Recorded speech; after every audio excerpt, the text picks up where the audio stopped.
Hi friends, நாங்கள் இன்றைக்கி என்ன செய்ய போகிறோம்னா அரிசி அல்வா செய்ய போகிறோம். ரொம்ப டேஸ்டான இந்த அல்வாயை எப்படி செய்யலாம்ன்றதை பார்க்கலாம் வாங்க.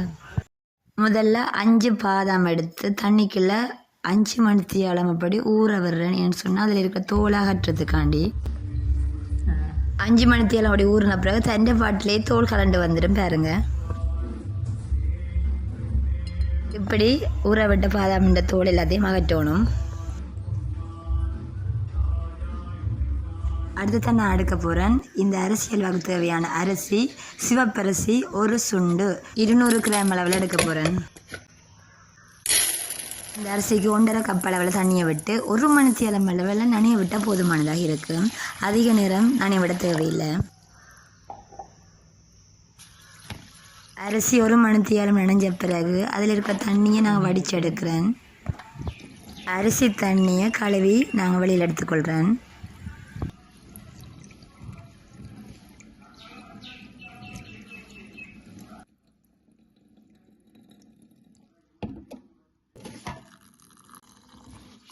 அரிசி தண்ணியை வடிச்செடுத்த பிறகு ஃப்ரெஷ்ஷான தண்ணியை விட்டு நல்லா அலசி கழுவி கொள்ளணும்.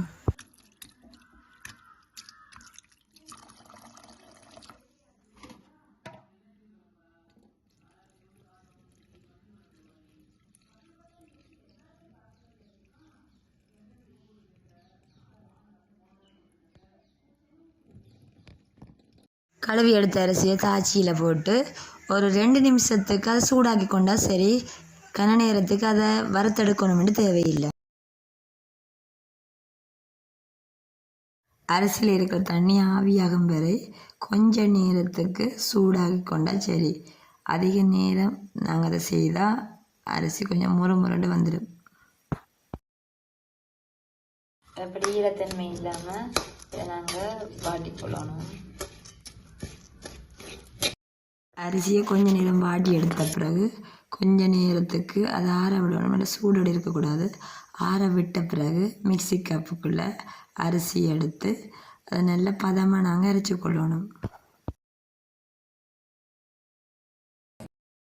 அரிசி அரைக்க கொஞ்சம் நரண்டு இருக்கணும். நல்லா ஃபுல்லாக அரைவிடக்கூடாது. Fine paste அரைக்கக்கூடாது. கொஞ்சமாக அரிசி பதம் இருக்கணும். அரிசியை நாங்கள் அரைச்சி எடுத்துட்டோம். அதுக்குள்ளே 3 ஏலக்காயை போட்டு இன்னும் கொஞ்சம் நேரம் அரைக்கலாம். ஆனால் ஃபைன் பேஸ்ட் அரைக்கக்கூடாது. கொஞ்சம் நரண்டு இருக்கணும். இந்த பதத்துக்கு அரைச்சி கொண்டா சரி. அல்வா செய்கிறதுக்கு தேங்காய் பால் தான் எடுத்துக்கொள்கிறேன். தேங்காய் பால் நல்லா திக்கான பாலாக இருக்கணும். அந்த பாலுக்குள்ளே சர்க்கரையை கரைக்க போகிறேன். 3/4 சுண்டு சர்க்கரையை சேர்த்துக்கொள்கிறேன். உங்களுக்கு எவ்வளோ இனிப்பு தேவையோ அதுக்கு ஏற்ற மாதிரி கூடவும் எடுத்துக்கொள்ளலாம், இல்லாட்டி குறைவாகவும் நீங்கள் எடுத்துக்கொள்ளலாம். பாலுக்குள்ளே சர்க்கரையை நல்லா கரைச்செடுக்கணும்.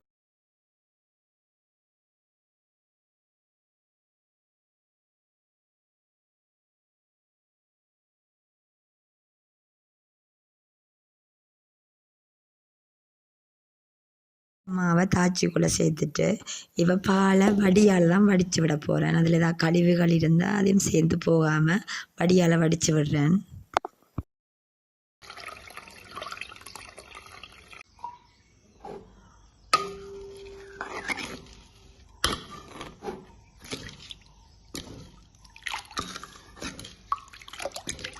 அல்வாவை போடுறதுக்கு ரே ரெடி பண்ணி வைப்பேன். ரேயில் பாதாமை நான் பரப்பி போடுறேன்.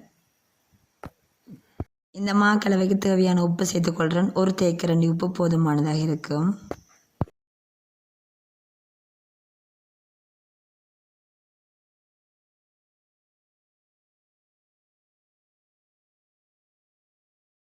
இப்போ நாங்கள் தொதல் கிண்டுற மாதிரி நாங்கள் நல்லா கிண்டி கொண்டே இருக்கணும். ஆனால் கன நேரத்துக்கு நாங்கள் இங்கே கிண்ட தேவையில்லை. தொதலுக்கு ஒரு 2 மணி நேரம் செல்லுமான இது 10 நிமிஷத்துலேயே அல்வா ரெடி ஆயிரும்.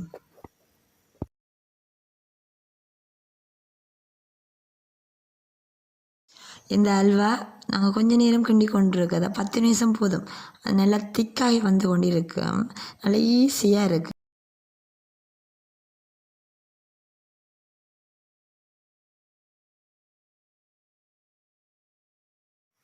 தொதலே தோத்துரும் இந்த அல்வாண்ட டேஸ்ட்டில். நிறைய நேரம் நாங்கள் கிண்டவும் தேவையில்லை. நாங்கள் கஷ்டப்படாமல் ஈஸியான முறையில் டேஸ்ட்டாக நாங்கள் இந்த அல்வாயை செய்து கொள்ளலாம்.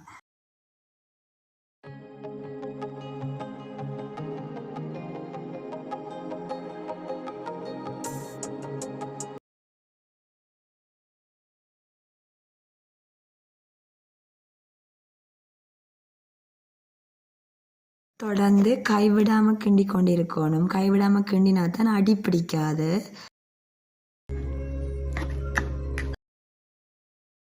தொடர்ந்து கிண்டி கொண்டே இருக்கணும். இதுக்கு நாங்கள் சிரட்டை அகப்பை பயன்படுத்தினோம் எல்லாம். ஏன்னா நாங்கள் கிண்டி கொண்டிருக்கு கையில் சூடு உணரும். இப்போ சூடாக இருக்கும், கை கஷ்டமாக இருக்கும். அப்போ நீங்கள் அப்படி செய்கிறேன்னு சொன்னால் சிரட்டை அகப்பையை பயன்படுத்துங்க.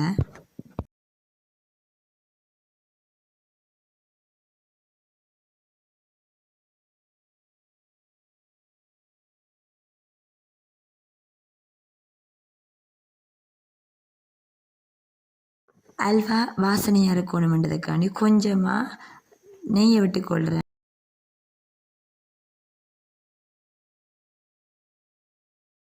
பார்த்தீங்களா, நல்லா திக்காக வந்திருக்குது.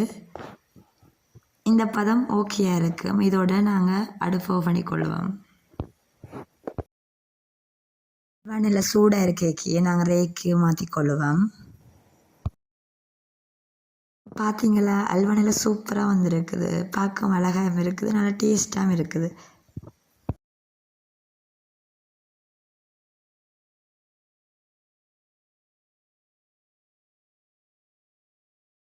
தொதல் செய்கிறதுக்கு டைமை வேஸ்ட் பண்ணாமல் இப்படி செய்து சாப்பிடுங்க. நல்ல தொதலை மிஞ்சின டேஸ்ட்டில் இருக்கும். இந்த அல்வா உங்களுக்கு பிடிச்சிருக்குமென்னு நினைக்கிறேன். இந்த வீடியோ உங்களுக்கு பிடிச்சிருந்தால் லைக் பண்ணுங்கள், மறக்காமல் சப்ஸ்கிரைப் பண்ணிவிடுங்க. தேங்க்யூ ஃபார் வாட்சிங். அடுத்த நெக்ஸ்ட் வீடியோவில் இதே மாதிரி இன்னொரு ரெசிபியோடு சந்திப்பேன்.